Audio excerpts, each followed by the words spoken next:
A palavra está aberta, eu imagino que as perguntas surgirão, acho que as provocações foram imensas, eu mesmo aqui fico imaginando que há questões relativas ao custo de oportunidade dessa opção pelo encarceramento, há uma discussão interessante aqui posta sobre a importância do domínio territorial vis-à-vis o encarceramento, que é uma questão chave para a política de segurança no Rio, mas evidentemente que não cabe a mim aqui fazer as perguntas e apenas recolhê-las para que a mesa responda.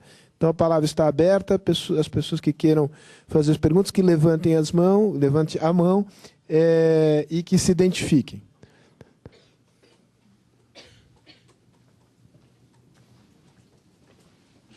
Boa tarde, Sérgio Fausto, muito obrigado. Boa tarde, Cláudio Haddad e toda a equipe do IBMEC. É um prazer estar aqui com todos. Sou o Tenente Arthur, sou instrutor de tiro defensivo na Polícia Militar. Trabalho atualmente na região central de São Paulo, CPA M1, com o Coronel Camilo. A minha pergunta, posso fazer uma para cada palestrante, Fausto? Uma pergunta interessante, né? O primeiro palestrante, doutor José, a pergunta é a seguinte, sobre a qualidade da polícia.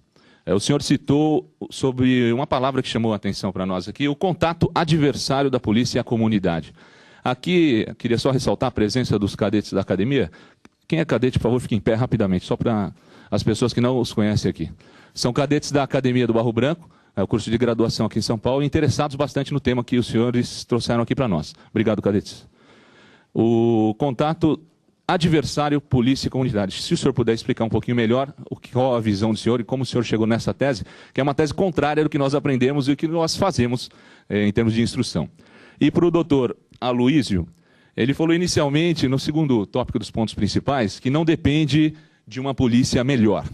O senhor citou assim, num cenário, não necessariamente precisaríamos ter uma polícia melhor. Também é algo que vem de encontro, não ao encontro, vem de encontro ao que nós pregamos. Nós buscamos sempre uma polícia melhor. Estamos aqui compostos de pessoas interessadas em melhorar a polícia. Então a pergunta é justamente nesse cenário, se o senhor também puder explicar um pouquinho mais com as suas palavras e as suas opiniões. Perfeito? Obrigado, Sérgio Fausto. Coronel José Vicente.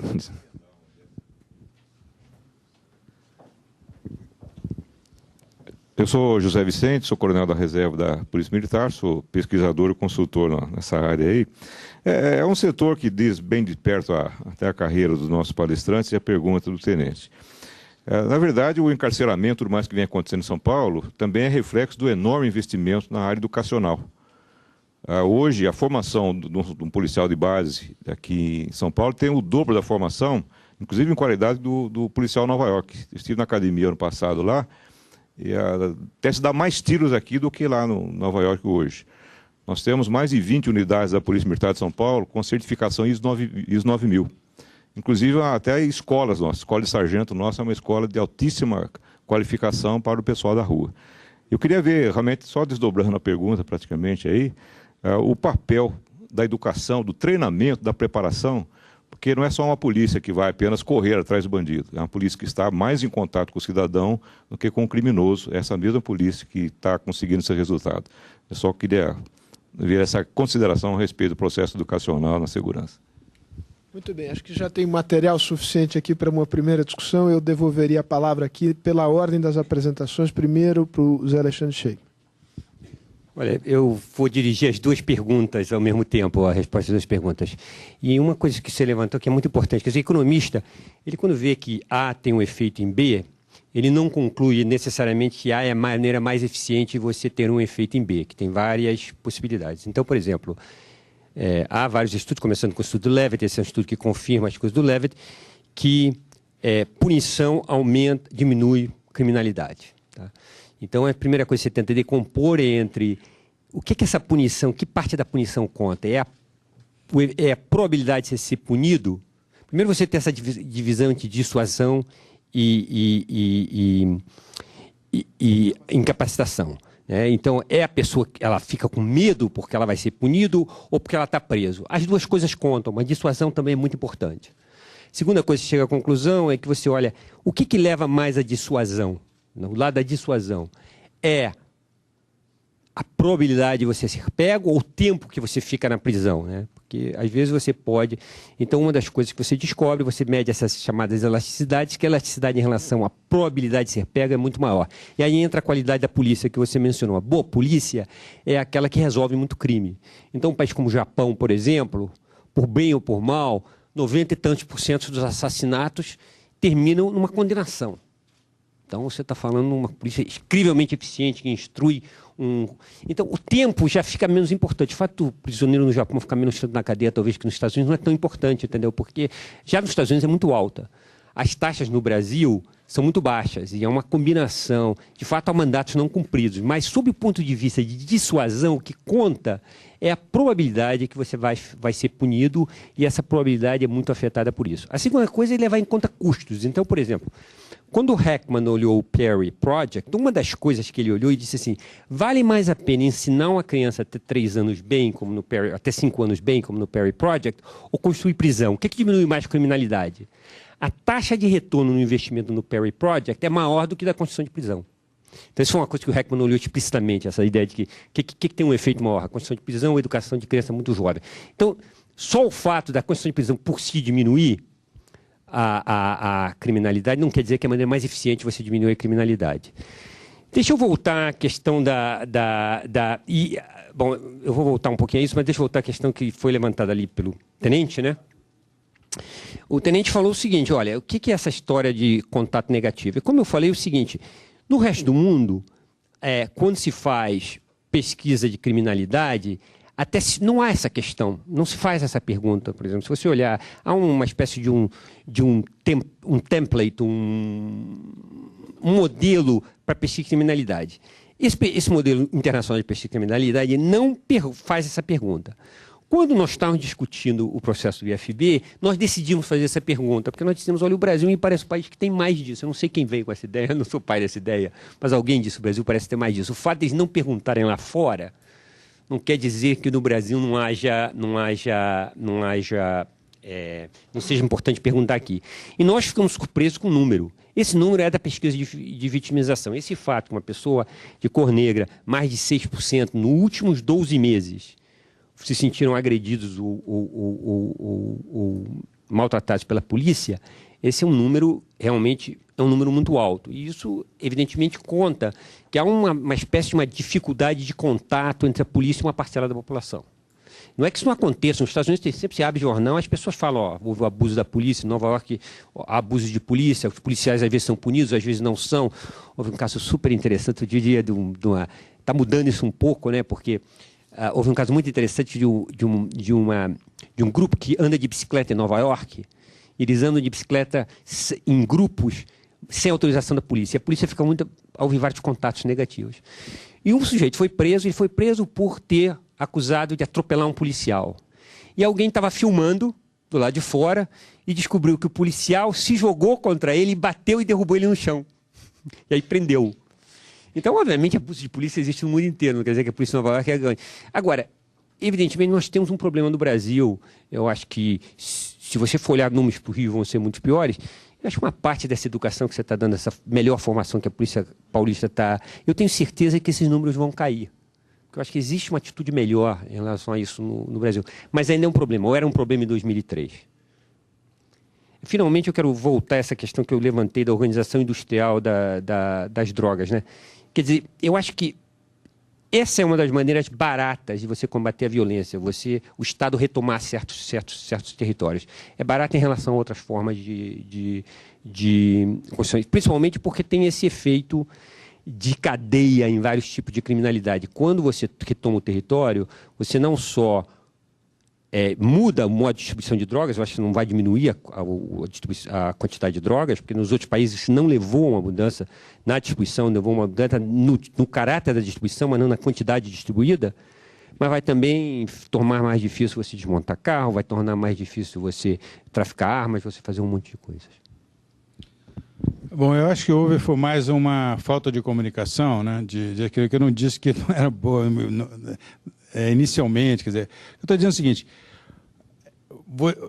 mesmo com a falta de investimentos que você teve na polícia, no Rio, por exemplo, né? Ao longo dos anos, devia ter sido muito melhor, devia ter sido muito mais investimento, muito mais equipamentos, para ter uma polícia técnica bem feita, como São Paulo já está muito mais avançado, infelizmente não foi feito isso no Rio, né? Isso é um fato. Praticamente não houve ainda, se falou, mas não se criou essa política. A gente viu há pouco tempo aí esse incidente, o casal teria, né, que jogou a criança, né? Você vê toda aquela coisa sofisticada que foi feita, né? Viu na televisão, e parecia a situação nos Estados Unidos, né? Que a gente vê no Discovery, não é isso? Que vê nos lugares mais avançados. Isso é desejável, obviamente. Uma sociedade moderna, você precisa disso. Eu acho que é louvável, tem que ser feito. Então, é uma falta só de comunicação. O que eu estava me referindo ali é o seguinte: mesmo com poucos investimentos, a polícia chegou a ter 25 mandatos de prisão. Só falta executar. É o contrário, entendeu? Mesmo com pouco investimento, você já conseguiu 25 mil que não estão cumpridos. Então, quer dizer, mesmo ao contrário, inicialmente você não, quer dizer, você pode já simplesmente executar esses mandatos, cumprir esses mandatos, mas para isso você vai ter um déficit. Então, o que eu estou falando, mais a curto prazo, você faz esses investimentos nessas prisões, você cumpre esses mandatos, e começa a investir da agora.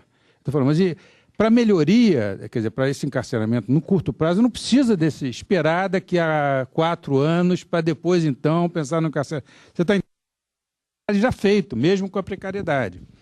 Isso aí que eu estava... Para você não colocar sequencialmente. Primeiro vamos misturar para a polícia investigar, para chegar à taxa de resolução e para depois de carcerar. Não, mesmo com a precariedade que foi baixo investimento, tem muito trabalho já feito.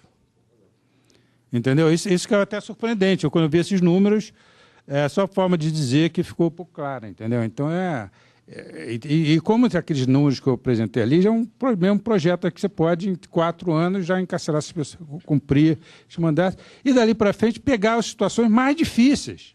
Porque essa polícia de São Paulo talvez já esteja mais pronta para pegar. Por exemplo, esse caso ali foi um exemplo para a sociedade como um todo, quer dizer, uma nuance de saber quem cometeu aquele crime naquela sacada, naquele dia no apartamento. Você tem condição de dizer alguma coisa, a pessoa vai pensar assim, o caso agora é diferente. A polícia está preparada para pegar esses casos difíceis. Então, ninguém é contra isso. Eu estou falando que tem um nível de criminalidade muito mais primitivo, que você nem precisa ainda disso tudo. É só de perguntar quem que matou o fulano de tal, vão te dizer ali na hora. E a polícia já tem esses mandatos. Eu fiquei surpreso a quantidade de mandatos já concluídos, mesmo com tudo que se diz, que a polícia é ineficiente, isso está ali feito. E como São Paulo, talvez, nesses encarceramentos iniciais, porque esse treinamento está vindo agora só, né, nos últimos anos, né, que deu um padrão de mudança de padrão de qualidade. Mas no começo você faz ainda mesmo com a estrutura ainda mais precária. Muito bem. Fábio levantou a mão para fazer perguntas. Boa tarde, eu sou o Fábio do Instituto Fernando Henrique Cardoso. Eu vou fazer uns comentários, acho que vai concentrar mais na fala do professor Schenkman, mas também um pouco da fala do professor Aloísio. A primeira é com relação a mais polícia, menos crime. Tem um experimento interessante em Kansas City, da década de 70, está um pouco já outdated, mas ainda assim muito interessante, porque naquela cidade o prefeito resolveu dobrar o policiamento em uma área aleatória, áreas mais ou menos homogêneas, em outra reduzir pela metade, em outra manteve. E a conclusão que se chegou, o nível de criminalidade se manteve muito parecido nas 3 áreas. Então, não encontrou muita correlação entre esses 2 fatores. O Túlio Kahn, que hoje é o coordenador de análise e planejamento da Secretaria de Segurança Pública de São Paulo, no livro Velha e Nova Polícia, eu não li diretamente os estudos, mas ele reporta muitas meta-análises sobre relação entre número de policiais e crimes, e também essas meta-análises não encontram efeito significativo. Então, no mínimo, há uma discrepância entre estudos que encontram e outros que não. Os estudos mais conclusivos que eu tive acesso são aqueles que analisam os extremos, né?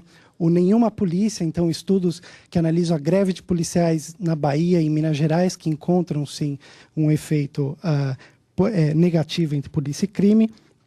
e os do extremo oposto, do muita polícia. Então, o caso das operações de saturação em São Paulo são um sucesso. Você vê claramente a queda abrupta de violência durante a permanência da polícia.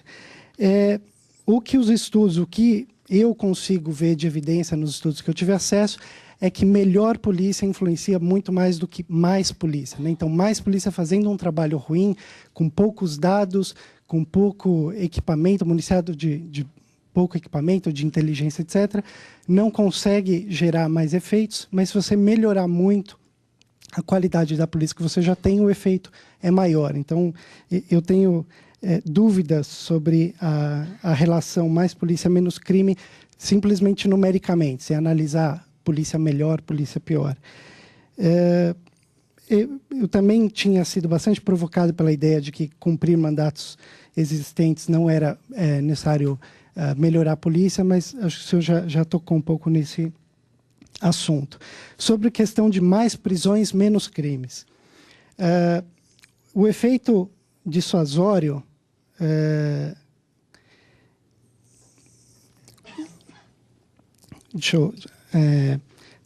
o efeito dissuasório está intimamente ligado à probabilidade de ser pego. Então, quanto a isso, eu acho que não tem nenhuma dúvida.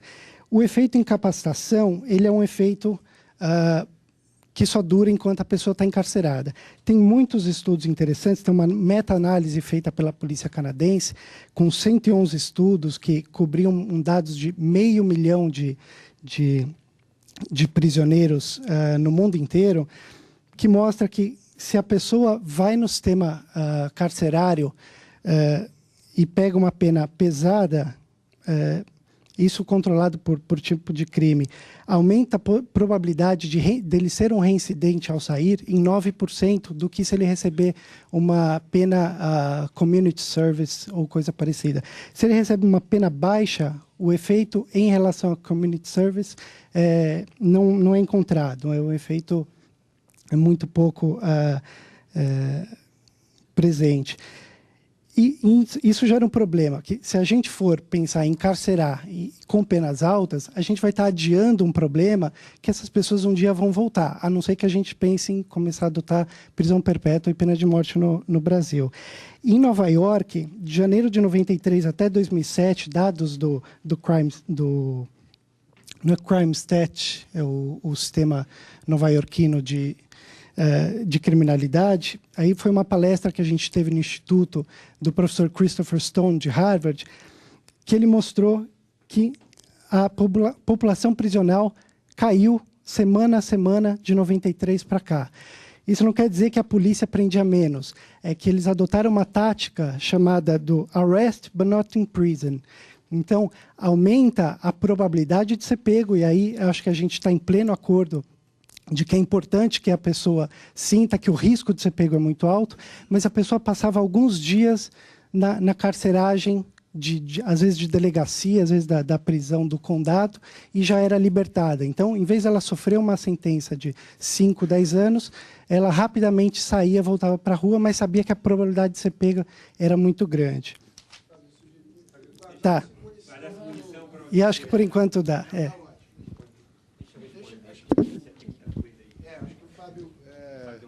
Fez aqui uma longa digressão, então vale a pena. A primeira é que é sabido, quer dizer, o mais importante é a probabilidade de punição. Isso há vários estudos, há razões teóricas para isso também. Quando você escreve um modelinho teórico sobre a atitude de um criminoso, essas coisas que economistas gostam de fazer, a la Becker, você sabe desde o trabalho do Becker nos anos 60, é que a probabilidade de punição é mais importante do que o tempo de encarceramento. É por isso que a política de você melhorar a polícia, no sentido que você tem mais chance de pegar o criminoso, teoricamente é o mais importante, empiricamente funciona melhor, né? Então é uma coisa boa, uma coisa quando a teoria se conforma com os dados empíricos é muito bom. Agora eu quero fazer duas observações para você. Esse tipo de estudo canadense é a razão pelos economistas entraram nesse campo, dizendo que os criminologistas não sabem fazer as coisas. Por quê? Porque quando você olha um criminoso que recebe uma pena leve, o juiz não dá penas aleatórias. O juiz dá uma pena leve a um criminoso que ele acha que tem possibilidade de se recuperar, que ele acha que fez aquele crime tinha certa razão, talvez ele estava... Então, essas penas não são aleatórias. Então, o que esse estudo canadense mostra é que os juízes canadenses são razoavelmente bons em predizer quem deve receber pena longa e quem deve receber pena baixa. E dão as penas longas e as penas baixas. É só o que mostra, não mostra que pena baixa é melhor que pena longa. Tá? Esse é um exemplo. E esse exemplo dessa tal da meta-análise que você falou que o Túlio Candiani, de novo, são os mesmos erros, entendeu? É o erro de você confundir correlação com causalidade. Lugares que tem muita polícia, pode ser porque você tem muito crime, tem muito mais polícia. Eu moro numa parte de Manhattan que é relativamente sem crime. Nós temos menos polícia do que no Bronx. Mas isso não quer dizer que a polícia do Bronx tem que ser tirada e mandada lá para Manhattan, porque se ele vier para Manhattan, aí vai aumentar o crime um pouco e vai baixar no Bronx. Não vai acontecer isso, né? Então, esse problema da meta-análise existe também. Eu acho que uma das coisas que os economistas trouxeram para essa discussão, principalmente o Steve Levitt, foi o cara que começou esse negócio bem feito, mas já tinha começado antes dele, foi essa discussão entre causalidade e correlação, que é uma coisa diferente. Só uma pequena observação aqui. Não, acho que tem uma certa razão de que nem tudo deve ser encarceramento. Por exemplo, tem um estudo feito por 2 economistas que tentam evitar esse problema de ser só a correlação, mas você faz um experimento natural, digamos assim, na Argentina, e verificam que você tem muito menos reincidência para o mesmo tipo de crime. Ele conseguiu que alguns juízes mandavam com monitoramento eletrônico e outros não. Aí sim, não tinha o efeito do juiz que o Zé Alexandre estava falando. Então, realmente... Então foi muito bem. São 2 argentinos, de Tela e outro Charadrovski, né? De Harvard e outro da Argentina, de Tela. Então eles chegaram à conclusão que o monitoramento eletrônico diminui muito a reincidência, já controlando pelo juiz, pelo efeito do juiz. Então, que é interessante, quer dizer que é um instrumento que deve ser usado. Eu acho que é ótimo que o Congresso votou isso. É mais barato, muito mais barato. Também custo aqui, eu não falei tanto sobre custo, né? Mas obviamente tem um custo grande que você não deve usar isso e você cria o problema da reincidência, que é uma coisa que tem que ser evitada. Então, esse estudo, esses economistas, é muito interessante. Aqui a gente devia adotar rapidamente esses outros penas alternativas, digamos assim. O custo do preso. O quê? O equipamento eletrônico. R$2.000 por mês, uma coisa assim. É equivalente, é a mesma coisa. Bom, mas tem a vantagem, pelo menos, da reincidência. Diminui a reincidência, né? Diminui a reincidência, pelo menos. O que esse argentino falar é que diminui muito a reincidência. Tem menos custo de capital. Tem menos investimento de capital. Custa R$1.000 por mês, né? Oi, tem uma pessoa que se identificou. Peço a ajuda de vocês para ir passando até a última fileira. Boa tarde, eu sou o Tenente Coronel Gomes, trabalho na região de Guarulhos, aqui na Grande São Paulo. Queria dirigir a pergunta aos nossos nobres palestrantes no seguinte sentido: se tem algum artigo acadêmico que possa tratar sobre teoria de economia, a parte econômica e financeira dos sistemas de segurança pública, tanto na esfera estadual, federal e municipal, que trate aí da manutenção do sistema num contexto geral da área federativa. Isso é no campo teórico, já que os professores desenvolvem esse trabalho. Tem muitos trabalhos em inglês, né? O Alexandre citou vários, né? Vou passar nenhum que chega nessa questão. Agora a questão... não, estou falando, tem coisas teóricas, você fez uma pergunta, eu acho bem abrangente, né? Tem, na parte teórica, que o Alexandre mencionou e eu também, eu falei de um artigo, de uns 2 artigos, ele falou de série de artigos dele mesmo, de Alexandre. Então, você tem agora, para o caso brasileiro, um artigo bem feito. Eu acho que tem um problema de ter poucos dados, assim, mas eu não sei, eu vou passar o Leandro aí, que ele talvez saiba mais sobre. Há estudos sobre custo do crime, né? Quer dizer, eu acho que também o custo do sistema de segurança, quer dizer, eu acho que há um estudo do Banco Interamericano de Desenvolvimento da década de 90 e que foi outros economistas mais recentemente, principalmente equipes do IPEA do Rio, que atualizaram essas estimativas de custo. Então, o que existe, digamos, de problemas de análise de financiamento, custo, gasto com segurança, tudo vem desse tipo de estudo, que é quase uma uma contabilidade de gastos com segurança pública, né? Então, eu recomendaria olhar a biblioteca de artigos do Banco Interamericano de Desenvolvimento. O Banco Mundial também tem alguns estudos da década de 90 também sobre isso. E IPEA, Brasília e Rio de Janeiro, que tem estudos atualizados, mais recentes, sobre custo do sistema de segurança no Brasil.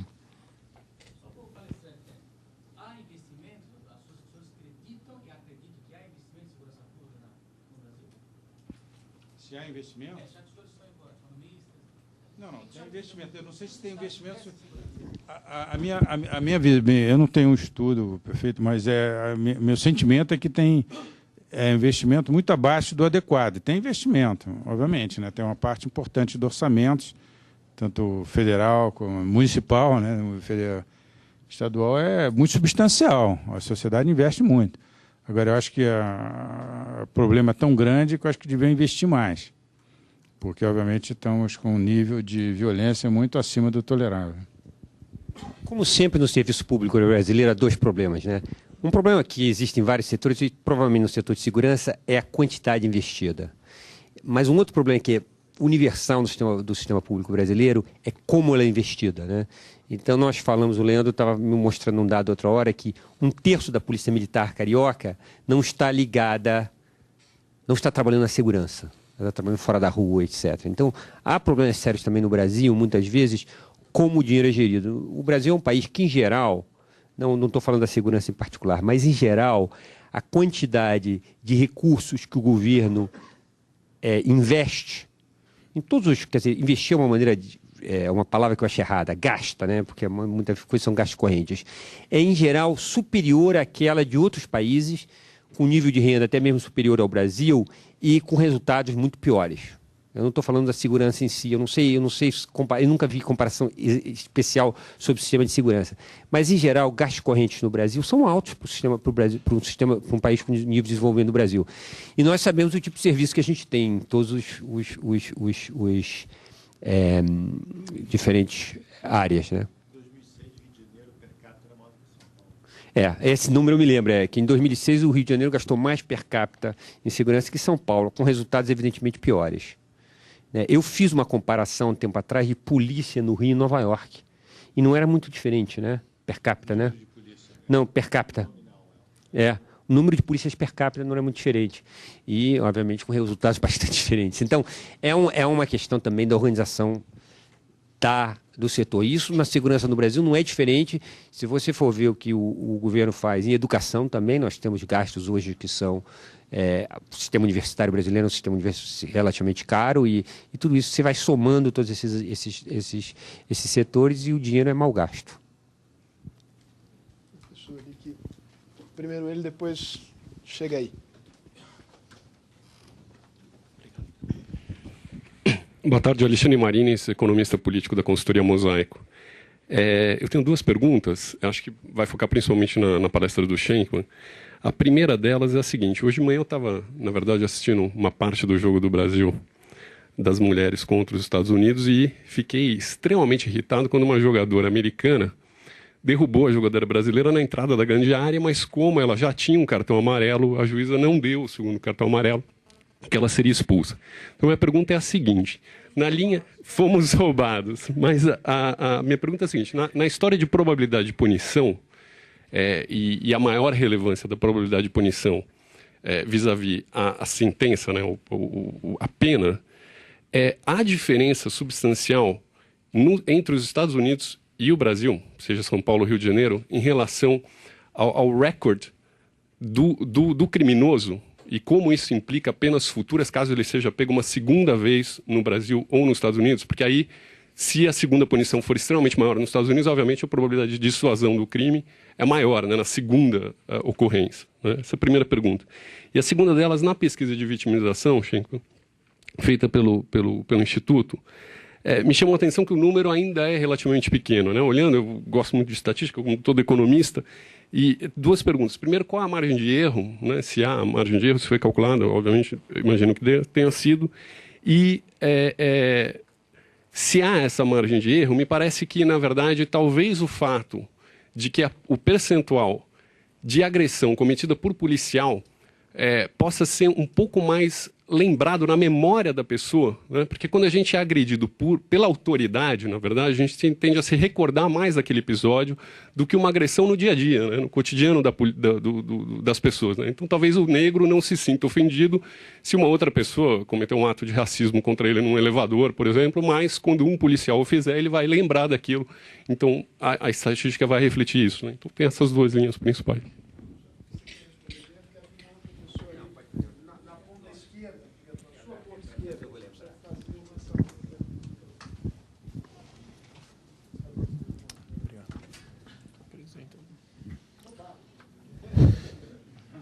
Boa tarde, aluno oficial PM Ferrari da Academia do Barro Branco, como já apresentado pelo Tenente Arthur. Com relação ao termo que o senhor usou, professor Sheikman, maltrato, é um termo um pouco subjetivo, eu assim entendo, né? Acho que quando os senhores colocaram esse termo na pesquisa, eu queria entender o que seria um maltrato. Porque talvez para aquela pessoa que está sendo submetida, por exemplo, a uma abordagem policial, que é um dos trabalhos mais rotineiros da nossa instituição, talvez ela se sinta maltratada somente do fato do policial, às vezes, falar um pouco mais alto com ela, vamos dizer assim. Então eu queria entender melhor esse termo do maltrato e também falar um pouco relacionado com o que ele falou, né, da agressão. O senhor também comentou na falta de confiança. Essa falta de confiança que foi apontada na pesquisa, talvez é porque a polícia ela é sempre chamada quando há um conflito, algo, né, vamos dizer assim, simplificando, algo ruim está acontecendo. Então muitas pessoas associam a nossa imagem a isso, porque nós vamos intervir justamente nesse momento. E nesse momento, geralmente, uma das partes envolvidas está errada. E é complicado, então, dessas pessoas, talvez, às vezes, confiarem na gente. Eu queria que o senhor, então, por favor, explicasse o maltrato e a falta de confiança. Em que sentido o senhor colocou esses termos?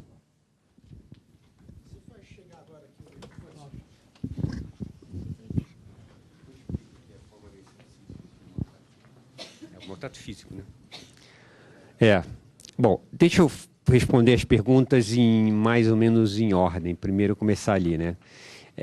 Evidentemente, em todo país do mundo, isso acontece no Brasil também. No Brasil tem esse negócio, que é uma instituição, quer dizer, existe em qualquer país no mundo, mas no Brasil é muito generosa, né? Que é da progressão continuada, né? E se você comete um segundo crime, pelo que eu entendo, se você é condenado pelo segundo crime, o tempo que você ia passar na prisão, que você agora está em liberdade condicional, é somado com mais tempo que você vai passar na prisão. Então, mesmo no Brasil, há uma pena adicional do segundo crime. Tá? Nos Estados Unidos, existem vários esquemas explícitos disso. Na Califórnia, a gente tem esse sistema Three Strikes You're Out, que vem do jogo de beisebol, na verdade, mas que diz o seguinte: se você cometer 3 felonies, quer dizer, não sei como é que você tem os felonies. Não, misdemeanor não. Não, 3 felonies. Com violência, Então o cara fica venda de droga, por exemplo, tem várias dessas coisas. Qualquer coisa que seja classificada como uma coisa mais séria, então o sujeito fica na prisão perpétua. O cara não sai mais. Então é um negócio assim. Agora, então essa é a primeira coisa que eu quero comentar. Segundo problema que existe, talvez uma das razões pelo qual o nível de punição não é tão importante quanto o fato de você ser punido, é que há uma reação contrária tanto de juízes quanto de júris, né?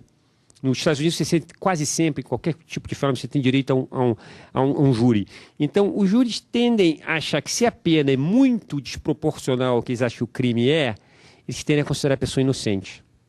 Isso é uma coisa sabida. Então, uma das razões pelo qual você tem que graduar, você gradua por 2 razões. A mais importante é falso positivo. Quer dizer, quando eu olho, mesmo nos Estados Unidos, com todo aquele sistema, quando eles estão agora com ADN, né? ADN em português, né? DNA. Os DNAs, os testes de DNA, o número de falsos positivos que eles estão encontrando, um dos problemas de você ter punição muito alta é a questão do falso positivo, né? Você podia queimar todo mundo em óleo que fizesse um erro. estacionasse o carro em lugar proibido. Mas você não quer fazer isso por causa do número de falsos positivos, né? Quer dizer, não é... As pessoas iam deixar de estacionar, muito pouca gente ia estacionar, mas era um problema. Então, o problema do falso positivo é importante também. E os júris, eu acho por boas razões, e os juízes tendem a regir contrário a penas muito elevadas para crimes que não são considerados muito, muito ruins. Tá? Acho que foram essas as tuas duas perguntas. Né? A terceira pergunta é sobre... Ninguém sabe. É claro que essas taxas são nos últimos 12 meses. Tá? Então, a gente fez essa história por últimos 12 meses. Algumas pesquisas dessas olham os últimos 5 anos. Né? E uma das razões que nós escolhemos os últimos 12 meses é, embora isso exija uma amostra maior, porque tem menos pessoas sujeitas a isso, a gente acha que tem menos problemas de recall, menos problemas de você não lembrar o que aconteceu nos últimos 12 meses. Mas há sempre um problema, é claro que há sempre um problema. A pergunta é, a questão aqui colocada, né, foi o seguinte: entre maio de 2002 e abril de 2003, que foi o período tomado, né, algum PM, policial civil ou militar das Forças Armadas, fez com que o senhor ou senhora, né, passasse por alguma das seguintes situações? Aí eles foram perguntados. Apresentasse documentos, fosse revistado, fosse ameaçado, fosse desrespeitado, será lido ordem por ordem, fosse preso ou detido, sofresse alguma forma de agressão física ou maltrato. Então, eu acho que, evidentemente, toda pergunta é imperfeita, né? Mas a ideia é tentar focar na ideia que tem alguma coisa física relacionada com isso. E por isso que se fez essas perguntas preliminares. Isso não quer dizer que não possa haver pessoas nesse grupo que responderam que, de fato, se consideram maltratados, embora não tivessem sido agredidos fisicamente. Mas, certamente, ele não poderia pensar que isso quer dizer desrespeito, ou ameaça, ou revista, ou apresentar esses documentos. Você tem toda a razão que, em muitas situações, a polícia tem 2 papéis. Né? Ela tem um papel de investigação, etc., que a gente tem falado aqui em relação a esses crimes mais sérios, mas tem esse papel também de chegar num ambiente e separar o marido da mulher e dizer para o marido que ele vai preso porque ele bateu na mulher, né, quando a mulher reclamou. Isso é um julgamento que o policial faz na hora e que, evidentemente, o marido muitas vezes acha que não bateu, ou se bateu, podia bater, ou qualquer coisa, então ele fica contra a polícia. Agora, esse é um negócio universal. Tá? Eu não sei os números americanos, mas a minha impressão é que numa cidade como Nova York, se você fosse fazer as mesmas perguntas, o nível de aprovação seria muito, muito mais alto do que no Rio. Tá? Eu não tenho os números exatos, entendeu? Porque as pessoas veem a polícia realmente como pessoas que estão lá para ajudá-las, para servi-los, etc. Nem todo mundo, há sempre uma minoria que descontra, mas quase todas as pesquisas, as pessoas reclamam que querem mais polícia, querem mais presença policial. Então é isso que eu acho que a gente ainda tem um caminho. Isso não quer dizer que não há injustiças, não há situações em que vocês vão ser acusados de fazer uma coisa que não tiverem feito. Mas há progresso para fazer em todos os lugares do mundo, mas no Brasil e no Rio em particular, eu acho que nós temos mais espaço para fazer isso. Me foi alertado aqui pela Regina que nós estamos um pouco em cima da hora para entregar a sala. Eu vou fazer uma pequena malandragem aqui, usando a minha prerrogativa, vou eu também fazer perguntas. 3 em 1, mas muito rapidamente. A primeira delas é a seguinte: tem algum estudo que mostre, para caso de crimes violentos, o que acontece com prisioneiros que permaneceram por longo período na prisão? Se eles reincidem, qual é a taxa de reincidência, e se eles reincidem nos mesmos crimes violentos, ou se o nível de virulência deles cai? Essa é uma primeira pergunta. A segunda pergunta é a seguinte: a mim não passou despercebido que aparentemente houve 2 visões aqui. Né? Aloysio disse, é evidente que um investimento em crianças em estágio inicial de desenvolvimento tem, no longo prazo, uma taxa de retorno, do ponto de vista da queda de criminalidade futura, muito importante. Né? Mas a Aloysio disse também, mas isto é uma questão que vai se, digamos, o efeito é de muito longo prazo, e nós estamos tão fora do padrão aqui no caso do encarceramento, especificamente no caso do Rio de Janeiro, que se eu tivesse que fazer uma opção, a minha opção primeira seria, digamos, por aumentar o nível de encarceramento, construir prisões e não de fazer o investimento na... Claro que existe uma complementaridade, não são excludentes, mas dado um certo nível de restrição orçamentária, opções têm que ser feitas.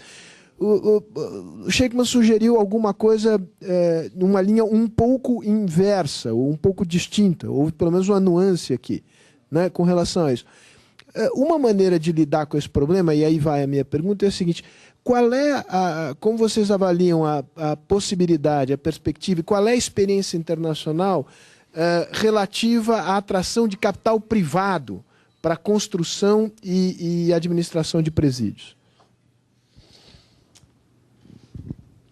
Não, em primeiro lugar, eu acho que eu estou falando que eu estou coordenando um grupo de educação infantil, eu acredito muito nisso. Em primeiro lugar, se a gente vai fazer opção, eu faço a opção para a educação infantil. Em primeiro lugar. É isso que eu estou dedicando mais do meu tempo. Fiz um congresso internacional há 2 anos atrás, acho que o Naers esteve lá, e, com alta repercussão na imprensa, e trouxe o Heckman aqui para o Brasil, e eu acho que o número 1 é isso. Agora, o que eu estou falando é dentro das alternativas de estratégias de diminuição de violência. Eu acho que nós temos um quadro muito complexo, como o Zé Alexandre mencionou, às vezes os sociólogos, não quero acusar particularmente sociólogos, mas enfim, tem uma visão assim muito, que é uma complexidade muito grande de crime, você tem que atacar 10 fatores ao mesmo tempo. Então eu estou falando assim, não, vamos fazer uma coisa reduzida. Mesmo que a gente não mudou as leis no Brasil, no caso de São Paulo, você precisa ter mudado, mudou o comportamento judiciário, não mudou, várias coisas que tinham que mudar. Mesmo assim, você conseguiu um número de diminuição de violências muito grande, numa dimensão, pelo menos, de redução de homicídio, que é a mais grave de todas as violências. Tirar a vida. Embora outros tipos de violência não diminuíram tanto, o assalto à mão armada, etc. Se bem que aí tem um problema de... A vitimização está constante, aparentemente, não é isso? Mas então, por exemplo, dado uma coisa que funcionou em São Paulo, tem relações de causalidade, trabalhos bem feitos nos Estados Unidos. Então, eu apregou esse tipo de solução para a redução de criminalidade. A gente focar num exemplo mais simples, em vez de uma coisa muito complexa. E se você quiser, o meu grande amigo Zé Alexandre, a gente pensa quase tudo muito parecido, mas... Se você quiser que tenha uma pequena divergência, é a questão da organização industrial. Que eu acho que, como eu tenho certeza sobre qual é o modelo de organização industrial, não é que eu não acho que é importante, eu acho que muda a organização industrial do tráfico de drogas. Como eu não sei como eu interferir sobre essa mudança, então eu prefiro, sei lá, atua nessa dimensão. Eu sei o seguinte, que tem muitas sociedades que reduziram muito o grau de violência sem mexer no consumo de drogas. Não é que eu sou favorável a manter esse consumo, não dê importância. Não, eu queria reduzir também. Mas eu acho que as sociedades, muitas sociedades, inclusive paulista, optaram por reduzir violência. Nos Estados Unidos reduziu todos os tipos de violência e não mexeu no consumo de droga. E como eu tenho certeza sobre o modelo de organização industrial, eu falei assim, atua nessa direção aqui que funciona, digamos assim, só no carceramento. Essa Eu quero repetir, talvez não tenha ficado muito claro, embora eu tenha dito a mesma frase 10 vezes. Não se trata de diminuir o consumo de drogas, Aloysio. Não se trata de diminuir o consumo de drogas, eu já falei isso 10 vezes. O que se trata é alterar o modelo de negócios. O que existe é o seguinte, existe uma grande quantidade de evidência empírica. Bom, primeiro é o raciocínio teórico, quer dizer, os economistas sabem que não dá para só olhar a evidência empírica sem ter um modelo teórico.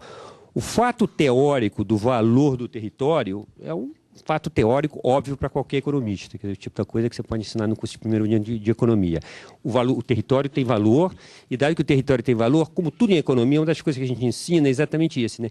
Que as pessoas vão investir até o retorno marginal ser igual ao custo marginal. O retorno marginal de você dominar um território de drogas é muito grande. Isso gera uma grande violência, porque a única maneira que você pode obter aquilo é através da violência. Não há uma maneira legal. Aliás, eu li que alguém vendeu. Isso, para mim, já é um progresso. Se começar a haver um comércio de títulos de propriedade de drogas, eu acho que já é um desenvolvimento, do ponto de vista da violência. Se houvesse... Mas você sabe, para ter um comércio desse tipo, você tem que ter alguém que diga, olha, isso aí vale. Isso é o que eu chamo de modelo Nações Unidas. Você desmoraliza o Estado, o governo diz, olha, esse território pertence ao Comando Vermelho. Se o Comando Vermelho vender, ele vem até mim, me mostra lá o documento, talvez tenha pago ganhos de capital, a gente cobre ganhos de capitais, etc., tem que ter um órgão, uma espécie de uma Câmara de Comércio, uma coisa dessa que resolva de comércio. Isso é progresso. Porque o pior Estado, eu acho que desmoraliza o Estado, evidentemente. Isso, do ponto de vista de longo prazo, é muito ruim e não tem efeito sobre os outros crimes. Mas hoje nós vivemos o pior dos mundos, um mundo no qual simplesmente investindo em violência é a única forma que você adquire território. Então, que isso gera violência é uma coisa óbvia, porque a única maneira de você ganhar território hoje é você gerar violência, é você com a violência. Agora, querer pensar que isso aí não altera a quantidade da violência, que o sistema, por exemplo, que tem nas cidades mais avançadas, como Nova York, São Paulo, que não diminui o efeito de droga. Ela é um pouco mais cara, mas a droga é muito inelástica, o efeito preço sobre droga é muito inelástico. Mas que isso não altere a quantidade de violência é um negócio que está completamente contra a teoria, mas também contra os dados. Deixa eu fazer uma observação. Em primeiro lugar, a ideia de diminuir drogas sem diminuir violência não é do Zé Alexandre. Estou falando, isso aí é uma coisa que eu falei, mas que é uma posição muito presente na sociedade, uma discussão. Não foi com relação. Então, é de você separar combater violência e combater droga. Tem muita gente que associa os dois. Primeiro, se a gente não combater a droga, não consegue combater a violência. Não é a posição do Zé Alexandre, é muito mais sofisticada, mas é uma posição que tem na sociedade. Em primeiro lugar. Agora, voltando de novo às pequenas divergências que eu tenho, quer dizer, que essa sim.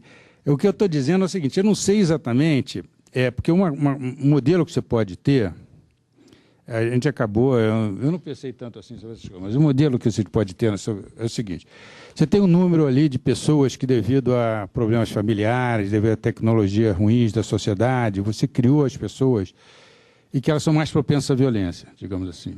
Então, se você, mesmo que você tenha esse problema de organização industrial, que eu não nego que você tenha ou não, eu estou falando, eu só não sei, não tenho a certeza dessa modelagem, eu não sei. Não.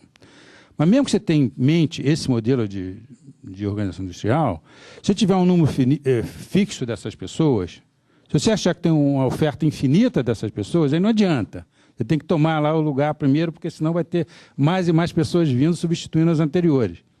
Agora, se tiver um número fixo dessas pessoas que a sociedade falhou em educar bem e deixou ela mais imune, então, mesmo que você adotar esse modelo, você ganha muito, primeiro, você encarcerando, você diminuindo o número de pessoas que estão disponíveis para esse tipo de combate e depois fazer você afeta o estoque dessas pessoas.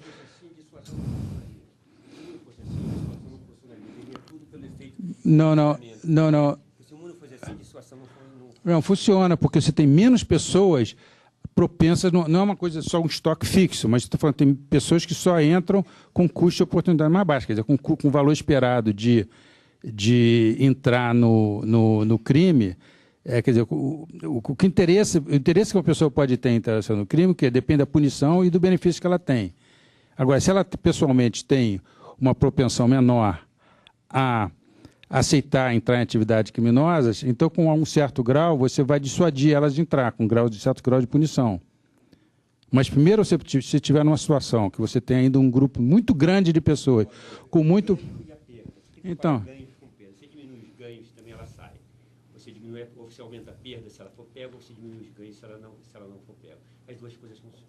Eu sei, as duas coisas funcionam. Você tem que atuar agora, primeiro você fazendo um combate, como você faz no Rio de Janeiro hoje, nas favelas, com um número muito grande de possíveis